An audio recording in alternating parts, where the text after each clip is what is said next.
You're going to do the next two words that go with your word mapping, and the sub should have given you the paper for it. You're going to continue on. So the first word we're going to do today is projector. It's a noun, which means it's a person, place, or thing. It has the word part, eject, which is our root for this week, which means throw.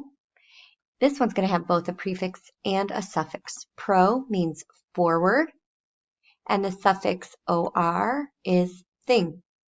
So to make your guess, and you might need to pause the screencast while you do that, think about how you could use forward, throw, and thing all within a definition.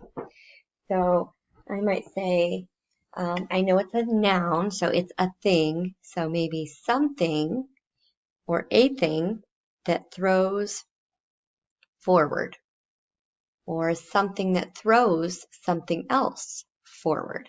Go ahead and make your guess. The actual definition is a machine. So that's a thing, a machine that throws an image onto a...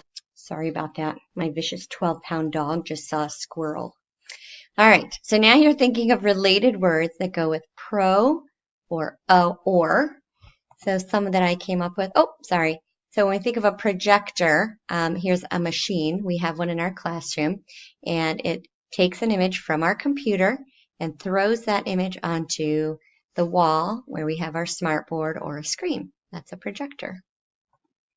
All right, now for your related words. Probably, I had profit, progress, and protect. Now you can pause the screencast while you write your sentence. Make sure that it has, I would say it should fill up 2 of those lines that we have here to make sure you're giving some good context. So think about where a projector is used, what it is used for. If somebody had never seen or knew what a projector was, by reading your sentence, they should have a pretty good idea of what it is. Now we're going to go on to our next word, which is reject. To reject, it's a verb, which means it's an action.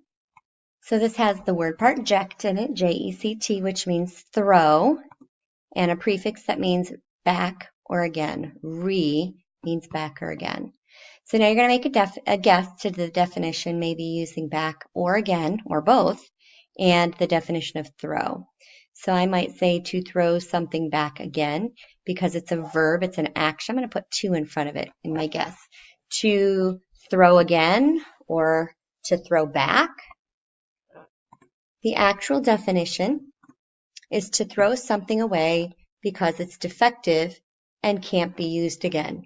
So maybe if your headphones for your Chromebook broke, you would throw them away. You would reject them because they don't work anymore. Some related words: react, retake, reread, repeat. And then you can go ahead and write your sentence. Make sure that when you use it, you're using it as an action. It's something that somebody does. They reject something. You could add ed at the end of it. Rejected something. Be specific. Think of a specific thing that you might reject. Almost think of writing your sentence as a story. It should have a subject, like a character, and then what's happening. That shows that you understand what reject means. When you're done, double check it, make sure you got your capitals and periods, and then go turn it into the sub, and I'll grade it tonight.